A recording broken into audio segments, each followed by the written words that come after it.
Video شروع کرنے سے پہلے ہمارا چینل مرکز نوہر سبسکرائب کریں، پاس میں گھنٹی کے نشان پر کلک کریں ویڈیو سب سے پہلے پانے کے لیے۔ شکریہ۔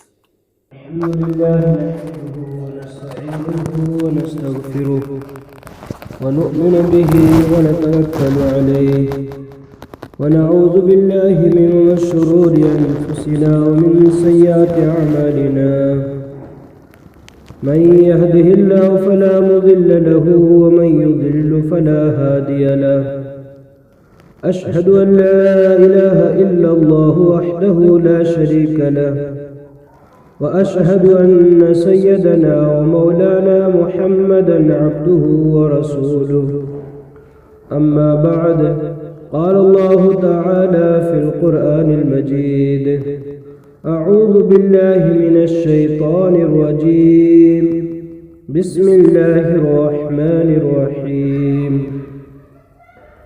والذين جاهدوا فينا لنهدينهم سبلنا وإن الله لمع المحسنين، وقال الله تعالى: وقرن في بيوتكن ولا تبرجن تبرج الجاهلية الأولى وأقمنا الصلاة وآتينا الزكاة وأطعنا الله ورسوله، إنما يريد الله ليذهب عنكم الرجس أهل البيت ويطهركم تطهيرا، وقال النبي صلى الله عليه وسلم: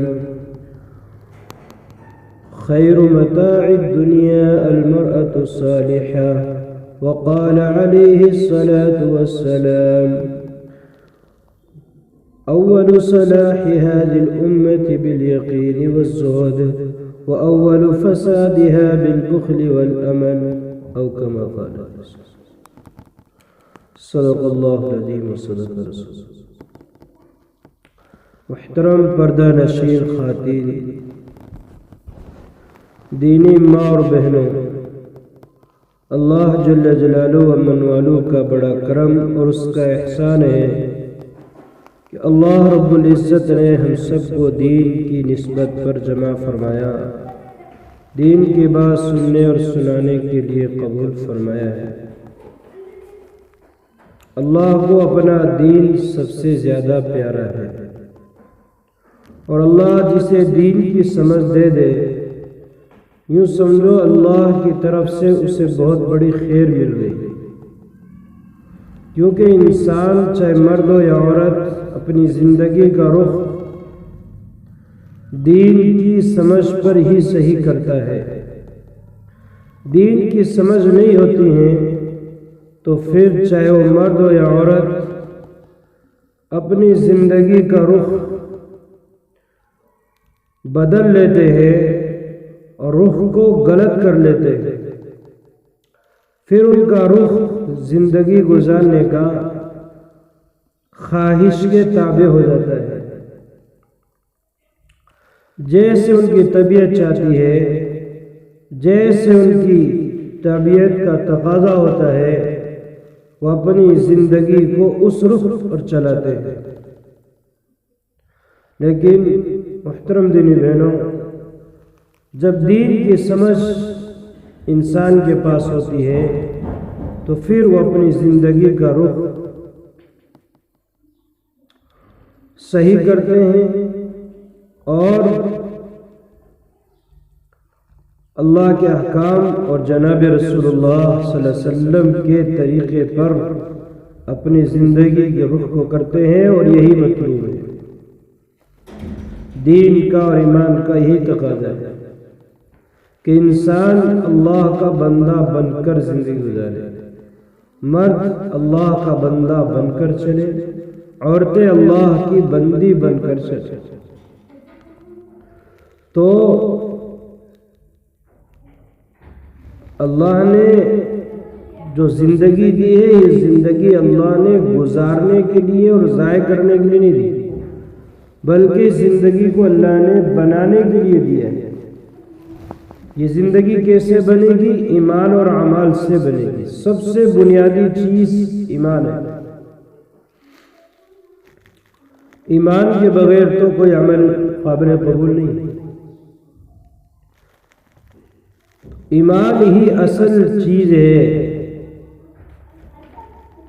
اس لیے فرمایا کہ اس بنیاد کو پہلے صحیح کیا جائے۔ جب ایمان صحیح ہوتا ہے اور یقین صحیح ہوتا ہے تو اعمال کا کرنا پھر بہت آسان ہو جاتا ہے۔ جب اندر یقین کمزور پڑا ہے تو یقین کی کمزوری کی بنیاد پر اعمال زندگی سے نکل جاتے ہیں، کیونکہ کمزور یقین سے یہ عمل صحیح نہیں کر سکتا۔ عمل وہی مضبوط ہوتا ہے کہ جس عمل پر اللہ نے اور جناب رسول اللہ صلی اللہ علیہ وسلم نے وعدہ فرمایا ہے اس وعدہ کا یقین مضبوط ہو۔ لیکن اعمال پر وعدے کا یقین جب نکل جاتا ہے یا کمزور پڑ جاتا ہے تو اعمال بھی کمزور پڑ جاتے ہیں۔ آج ہم ذرا اپنے گریبان میں جھانک کر دیکھیں کہ آج ہماری ایمان کی کیفیت کیا ہے، ہمارا ایمان کس سطح کا ہے، کس درجے کا ہمارے پاس ایمان ہے۔ ذرا ہم سوچیں۔ احادیث کے اندر آتا ہے ایمان وہ ہے جو تمہیں برائی سے بچا دے، تمہیں اچھائی پر کھڑا کر دے۔ ایمان تمہارا وہ ہے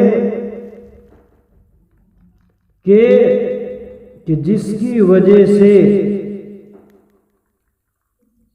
کہ تم کسی کو تکلیف نہ پہنچائے، اور حدیث میں آتا ہے کہ ایمان والا جھوٹ نہیں بولتا، اور اسی طریقے سے ایمان والا خیانت نہیں کرتا۔ تو اب ہم غور کریں ذرا کہ ایمان والے کی صفت تو یہ ہے کہ ایمان تو اس کو نیکیوں پر ابھارتا ہے اور برائیوں سے دور رکھتا ہے۔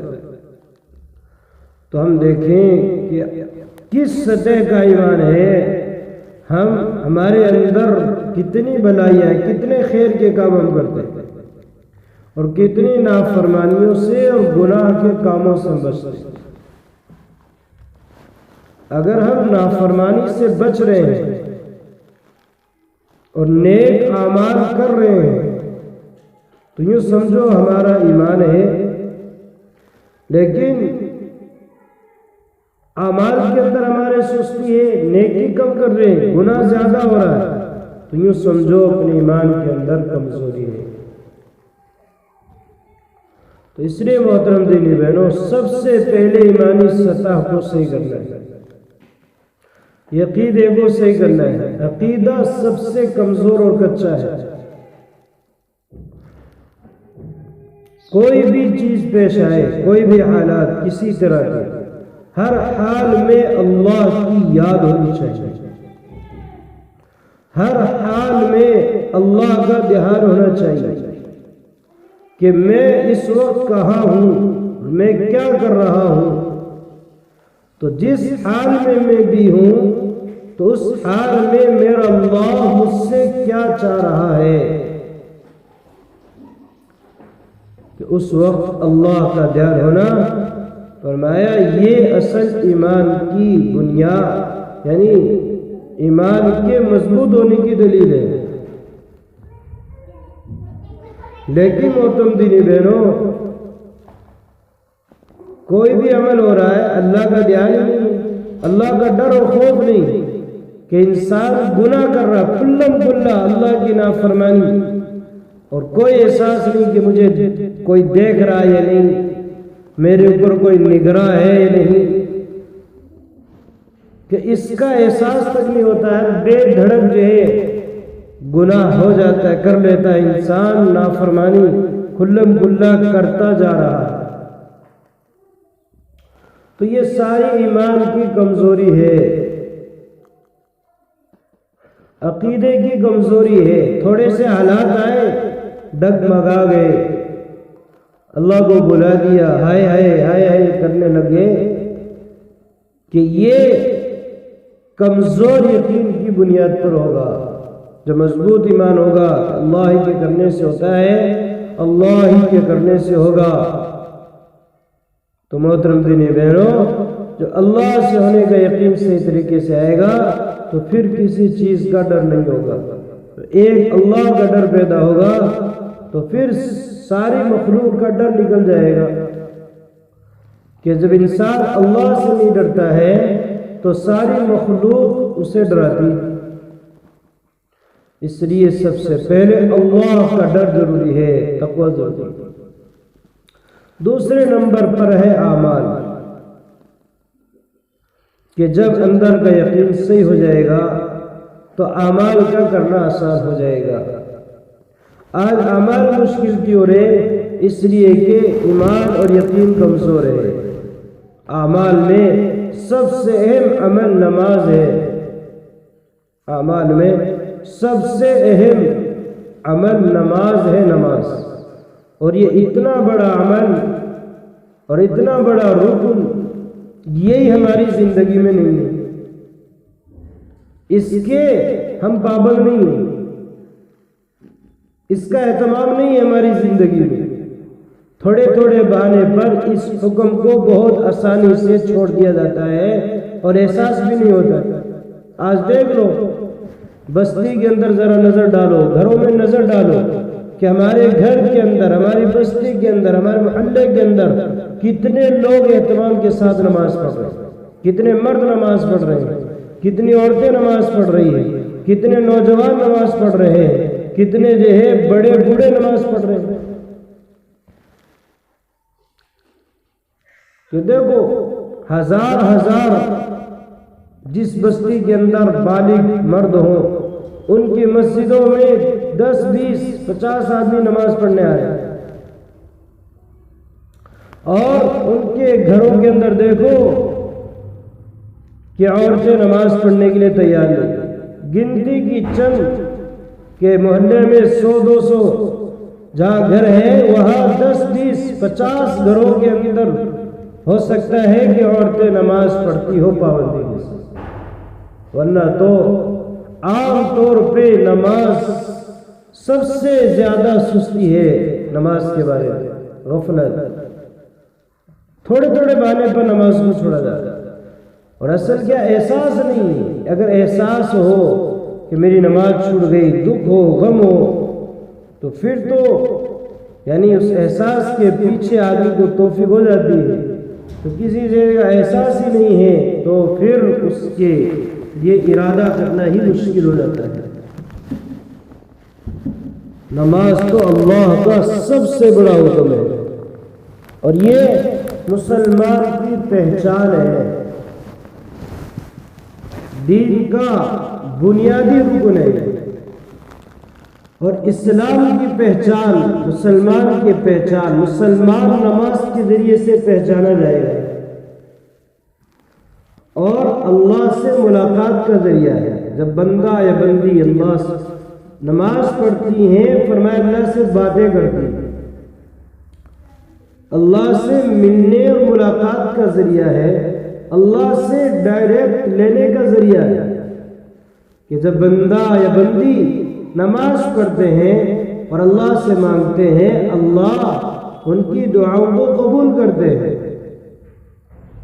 لوگ یہ دعا کے لیے کہتے ہیں کہ جس دعا کریو یہ حالات درست ہو جائے ہو جائے. بھائی تم خود نماز پڑھ کر خود بھی تو دعا کرو. خود نماز نہیں پڑھ رہے، خود دعائیں نہیں کر رہے اور دوسروں کو لے گئے کہ نہیں. فرمایا حدیث کے اندر آتا ہے جس کی زندگی میں نماز نہیں ہے تو بزرگوں کی دعا میں بھی اس کا کوئی اثر نہیں ہوگا. دعا یعنی دوسروں سے دعا کرائیں گے تب بھی کہ وہ دعا قبول نہیں کی جائے گی. بے نمازی کا عمل قبول نہیں ہے. کہ اعمال کی قبولیت کے لیے نماز کا ہونا ضروری ہے. اور یہی نماز اتنا بڑا حکم اور رکن ہماری زندگی سے بہت آسانی کے ساتھ نکلتا جا رہا ہے، احساس تک بھی نہیں. اس لیے محترم دینی بہنوں بہت ضروری ہے، کیونکہ کہ نماز کا چھوڑنا بہت بڑا گناہ ہے، بہت بڑا گناہ، بہت بڑا پاپ نماز کا چھوڑنا۔ سب سے پہلے نماز کا حساب ہے کل قیامت کے دن۔ نماز صحیح نکلے گی سارے اعمال صحیح نکلیں گے، نماز خراب نکل گئی سارے اعمال بیکار ہوں گے۔ اس لیے محترم دین بہنوں، ہم اپنے ایمان اور اعمال کی فکر کریں، گھر کے اندر رہ کر 5 وقت کی نماز کا اہتمام کریں۔ دیکھو ہم اپنی پہلی ماں اور بہنوں کو، اللہ کی نیک بندیوں کو دیکھیں کہ گھر کا سارا کام کر کے بھی ان کی عبادت میں، نفلی عبادت میں بھی فرق نہیں آتا، اور یہاں کیا ہے، فرض نماز کی بھی توفیق نہیں ہے۔ اور وہ دیکھو قرآن کی تلاوت، پورا قرآن ایک دن میں پڑھنا، 20 پارے ایک دن میں پڑھنا، اور 100 نفل رکعتیں، ہزار نفلی رکعتیں نماز، بلکہ ایسی عورتیں آئی ہیں پوری رات عبادت میں گزار دیتی تھی، اور وہ رات بھی چھوٹی پڑ جاتی تھی اور اس پر آہیں بھرتی تھی کہ ہائے اے اللہ تیری اتنی چھوٹی رات۔ حضرت فاطمہ رضی اللہ عنہ مصلی پر کھڑی ہیں، 2 رکعت نماز کی نیت باندھ کر اللہ کا قرآن پڑھا، سلام پھیرا، سلام پھیرنے کے بعد دیکھا صبح صادق ہو چکی تھی، تو ایک آہ بھری، ہے میرے اللہ اتنی چھوٹی رات کہ 2 رکعت میں پوری ہو گئی۔ حضرت عدویہ بصریہ دیکھو، عجیب اللہ کی نیک بندی۔ حضرت میمونہ دیکھو، عجیب حالات ہیں عبادات کی۔ رابعہ بصریہ دیکھو رحمت اللہ علیہ، کہ کبھی 1 منٹ اور سیکنڈ بھی اللہ کی یاد سے غافل نہیں ہے، ہمیشہ اللہ کی عبادت، اللہ کی یاد، اللہ کی تسبیح، اللہ کی حمد، اللہ کا ذکر، 24 گھنٹہ اپنی ترتیب بنا رکھی۔ عدویہ بصریہ پوری رات کی ترتیب ہے، پوری رات قیام میں گزار دیتے، راتیں باندھ رکھی کہ آج کی رات اللہ کے سامنے کھڑے ہونے کی، اللہ کے سامنے کھڑے ہو کر پوری رات قرآن کی تلاوت کرتے گزار۔ دوسری رات آئی کہ آج کی رات رکوع کی رات ہے، پوری رات رکوع میں گزار دیتی۔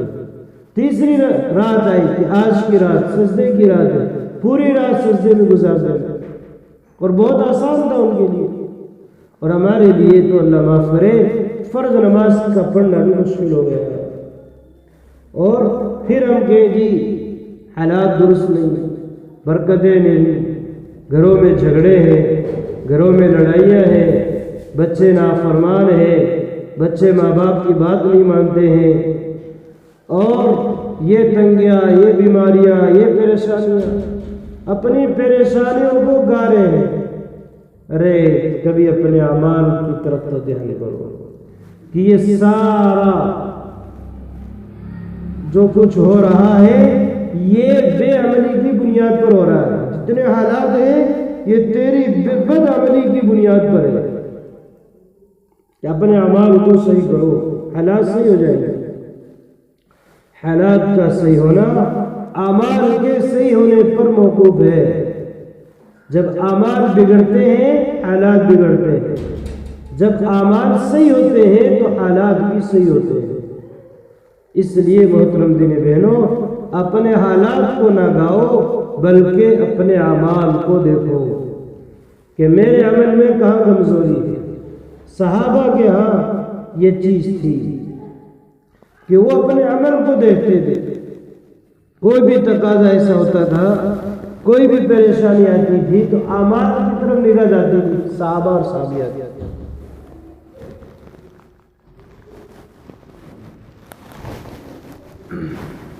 تو وہ ایک صحابی رسول صلی اللہ علیہ وسلم اپنے گھر میں آئے، گھر والوں سے پوچھا کھانے کے لیے کچھ ہے کہ کچھ نہیں ہے، بہت دنوں سے فاقے کے ساتھ چل رہا ہے، کچھ نہیں، گھر میں بھوک ہے، فاقہ ہے۔ تو وہ مسجد گئے ہیں، وضو کیا اچھی طریقے سے 2 رکعت نماز پڑھی، اللہ سے مانگا ہے گھر میں ہے کہ کچھ ہے کہ کچھ نہیں. تو پھر مسجد گئے, اپنے عمل کی طرف دیکھا کہ نہیں میرے وضو میں کمی رہ گئی ہے, میری نماز میں کہیں کمی رہ گئی, میری دعا میں کہیں کمی رہ گئی. اللہ کا وعدہ سچا ہے. دوبارہ وضو کیا, دوبارہ نماز پڑھی, اللہ سے مانگا. پھر گھر میں آئے کہ کچھ ہے کہ نہیں, پھر گئے کہ نہیں میری نماز میں کہیں نہ کہیں کمی رہ گئی. تو اس طریقے سے صحابہ اپنے اعمال کو کمزور قرار دے کر, اپنے اعمال کو غلط قرار دے کر اعمال کے صحیح کرنے کی محنت کر رہے تھے.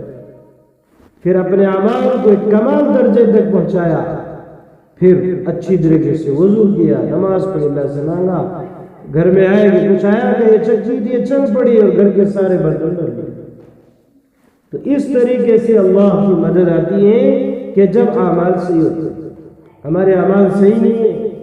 کبھی کبھی جو ہے بس کوئی دعا کر لی, کوئی ذکر کر لیا, یا کسی سے دعا کرا لی, خود کو توفیق نہیں ہوئی, پھر کہتے میرے حالات درست نہیں ہو رہے. کہ نہیں, ایک تو ہے اعمال کا کرنا اور ایک ہے اعمال کو پابندی کے ساتھ اور صحیح طریقے سے کرنا. اعمال کی پابندی نہیں ہے, نماز کی آج پابندی نہیں ہے. جو عورتیں نماز پڑھتی بھی ہے ان کے یہاں بھی پابندی نہیں ہے. تھوڑا سا کوئی بھی تقاضا آ گیا کام کا بھی, شادی کا, ادھر ادھر کا, تو نماز کو چھوڑ دیا جاتا ہے. اس لیے محترم دینی بہنوں, نماز کے بارے میں بہت زیادہ فکر مند ہونے کی ضرورت ہے.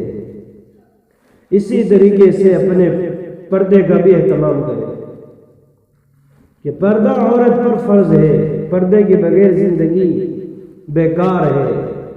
بے پردگی سے بے حیائی کا دروازہ کھلتا ہے. دنیا کے اندر جب بھی بے حیائی آ گئی ہے وہ بے پردگی کی بنیاد پر ہوئی ہے. اور حیا آئے گی پردے کے ساتھ آئے گی, اور برائیاں ختم ہوگی, خیر پھیلے گا, شر ختم ہوگا, تو وہ پردے کی بنیاد پر ہوگا. جب ماں بہنیں, نوجوان بیٹیاں, نوجوان لڑکیاں جب پردے کا اہتمام کرے گی, پردے کے اہتمام کے ساتھ رہے گی, تو پھر بے حیائی کا دروازہ بند ہو جائے گا, شر کا دروازہ بند ہوگا, خیر کے دروازے کھلیں گے, گھروں کے اندر بھی برکتیں ہوں گی, اور گھر کی ہر چیز کے اندر برکت ہوگی. کہ جب عورتیں بے پردگی اختیار کرتی ہیں, فرمایا ان کی زندگیوں سے برکتیں اٹھ جاتی ہے اور ان کے گھروں سے برکتیں اٹھ جاتی ہے. اس نے فرمایا بے پردگی تو شیطان کو دعوت دینا ہے. حدیث کے اندر آتا ہے المرأۃ عورۃ, کہ عورت تو پردے کی چیز ہے. یعنی عورت نام ہی پردے کا ہے, چھپنے کا نام ہے, کہ عورت تو چھپائی جانے والی چیز ہے. عورت کو تو چھپ کر رہنا چاہیے. کہ کس طریقے سے, کہ اس طریقے سے چھپ کر رہے کہ کسی غیر محرم کی غلط نظر نہ پڑے, کہ اس طریقے سے اپنے آپ کو اور اپنے زیب و زینت کی چیزوں اور زیب و زینت کے مقامات کو چھپائے, کہ تاکہ غیر محرم کی نظر نہ پڑے.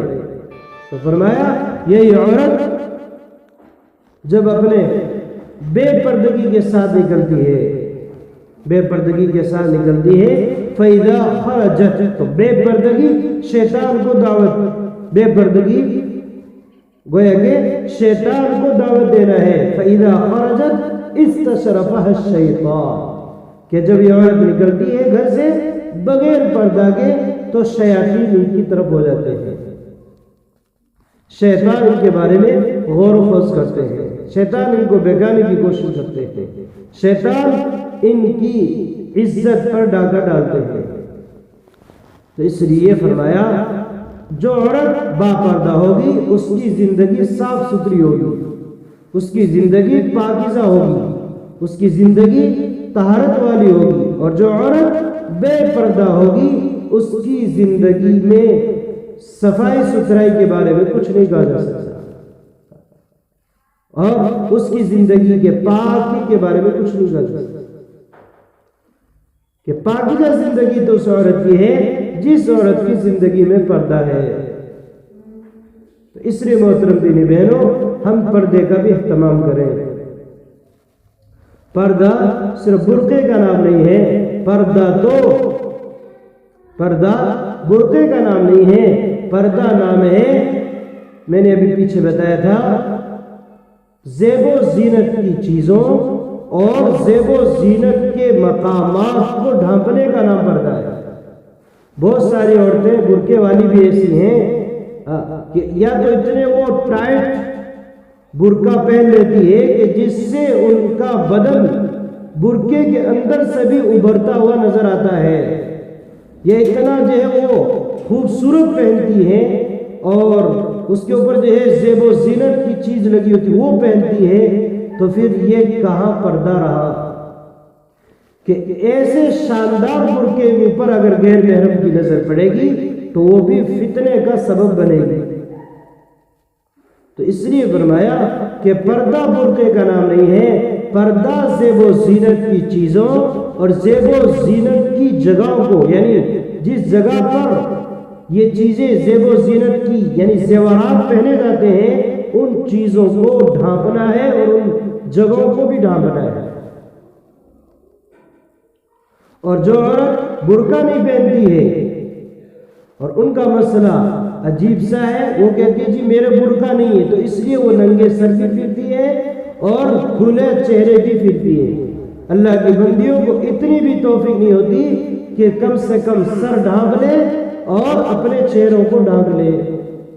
ان کا سسر جی آ جائے تو چہروں کو ڈھانپ لے، ان کا جو ہے جیٹھ جی آ جائے تو چہرے کو ڈھانپ لے، اور گلی میں بے شمار انسان پھر رہے ہیں اور ان سے جو چہرہ نہیں ڈھانپا جا رہا، وہ کون ہے؟ وہ ان کے سارے بھائی ہو گئے. ارے کم سے کم اتنی تو شرم کرو، اتنی بھی حیا نہیں ہے تمہاری آنکھوں کے اندر کہ ہم کہیں جا رہی ہیں برقع نہیں پہنے ہوئے تو کم سے کم چہرہ تو ڈھکا ہوا ہو. اسی کو قرآن نے فرمایا ہے یا ایھا النبی قل لازواجک وبناتک ونساء المؤمنین یدنین علیہن من جلابیبہن. اے نبی جی اپنی عورتوں سے، اپنی بیٹیوں سے، مسلمان عورتوں سے کہو کہ یہ اپنی اوڑھنی کو، اپنی چنی کو اور اپنے دوپٹے کو سر سے لے کر چہرے اور چہرے سے لے کر سینے تک ڈال لیں. کہ اتنا لمبا جو ہے، یعنی اتنا لمبا وہ دوپٹہ ڈالے کہ سینے کے اوپر بھی پڑا ہوا ہو، چہرہ بھی ڈھکے اور اس کے ساتھ ساتھ یعنی سینہ بھی ڈھک جائے، سینے کا غبار نظر نہ آئے. اس لیے فرمایا کہ یہ ہے اصل پردہ، کہ اتنی بڑی چادر ہو کہ اس چادر سے کہ عورت اپنے سارے جسم کو ڈھانپ دے. اس لیے محترم دینی بہنوں پردے کا بھی اہتمام کریں اور اپنے اخلاق کو صحیح کریں، ہر ایک کے حقوق کی رعایت کریں، پڑوسن ایک دوسرے پڑوسن کا اکرام کریں، ستائیں. فرمایا کہ اگر ہماری وجہ سے کسی پڑوسی کو تکلیف ہوگی، حدیث میں آتا ہے جنت کی خوشبو بھی نہیں سن سکتے. تو اس لیے ہماری وجہ سے کسی پڑوسی کو تکلیف نہ ہو، کسی طرح کی پڑوسیوں کا اکرام کیا جائے، کمزوروں کی مدد کی جائے. اگر ہمارے گھر میں کوئی اچھا کھانا بنا ہے تو کبھی کبھار اپنے پڑوس میں بھیج دیا جائے، اس سے محبتیں اور تعلقات بڑھتے ہیں، آپس کی رنجشیں، آپس کی نفرتیں دور ہوتی ہیں. اس لیے پڑوسیوں کے اکرام کے بارے میں بہت تاکید کی گئی. اپنے گھر میں بچے ہیں، شوہر ہیں، تو بچوں کی صحیح تربیت کی جائے اور اپنے شوہر کی خدمت اور اطاعت گزاری کی جائے. فرمایا جو عورت یہ کام کرے گی، اپنے شوہر کی اطاعت کرے گی، نماز کا اہتمام کرے گی، تو جو ان سے جنت کے جو ان سے دروازے سے داخل ہونا چاہے گی داخل ہو جائے. تو اس لیے شوہر کی اطاعت بھی اور ان کی خدمت بھی ہماری ذمہ داری ہے. کہ ہمارے شوہر باہر رہتے ہیں، باہر ہمارے لیے کما کر لاتے ہیں اور ہم اپنے گھر میں رہتے ہیں، تو گھر کی ذمہ دار عورت ہے کہ اپنے بچوں کی بھی صحیح تربیت کرے اور اپنی عزت کی حفاظت اور اپنے شوہر کی مال کی حفاظت، یہ ذمہ دار ہے۔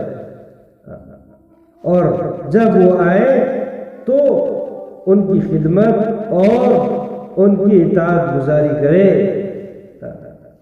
یہ نہیں کہ جو ہے تھوڑی تھوڑی بات پر ان سے جھگڑے، کہ جو عورت اپنے شوہر سے جھگڑے گی، لڑے گی اور شوہر کو ناراض کرے گی، فرمایا ایسی عورتوں پر اللہ کی لعنت ہوتی ہے، ایسی عورتیں ملعون ہیں۔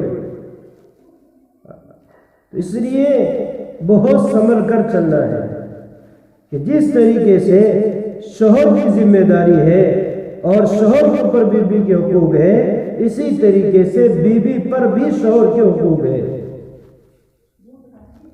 ہر ایک کا حق شریعت نے بتایا ہے، اور بچوں کی صحیح تربیت کا اہتمام کرے، ان کو اچھی باتیں سکھلائے اور گندگی سے اور برائی سے ان کو بچائے۔ جب یہ بولنے لگے فرمایا ان کو سب سے پہلے اللہ بولنا سکھاؤ، اور بولنے لگے کلمہ سکھلاؤ، لا الہ الا اللہ محمد رسول اللہ۔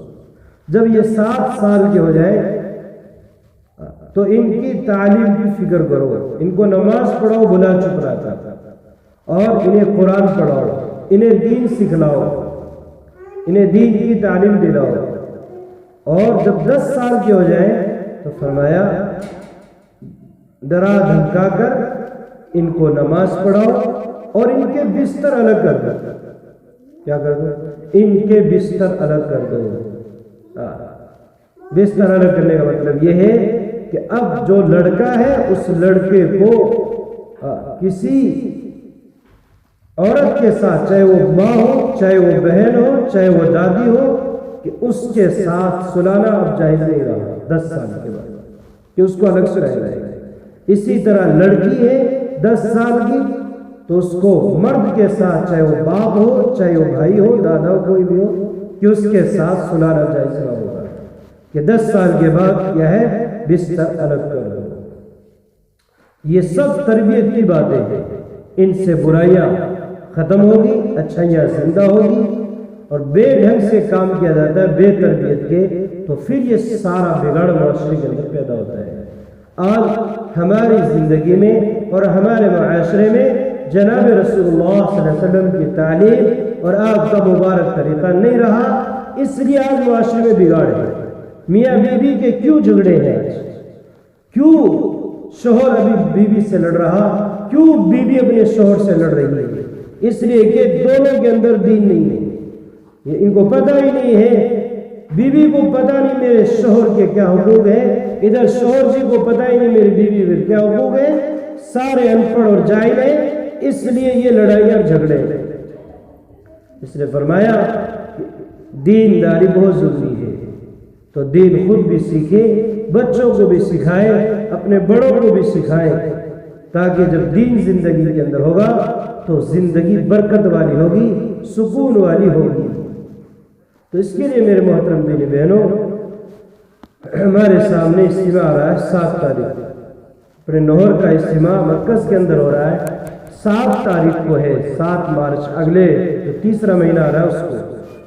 تو 1 تاریخ سے جماعتیں بن رہی ہیں، چلے چل رہی ہیں، اس لیے آپ فکر کر کے تشکیل کر کے دیکھو، اللہ نے عورت کے اندر بھی بڑی صلاحیت رکھی ہے، بڑی حکمتیں رکھی ہے کہ عورت نے دین کے لیے بڑے بڑے کارنامے عورت کی وجہ سے وجود میں آئے ہیں، اور بڑی محنت، بڑی قربانی عورتوں نے دی ہے۔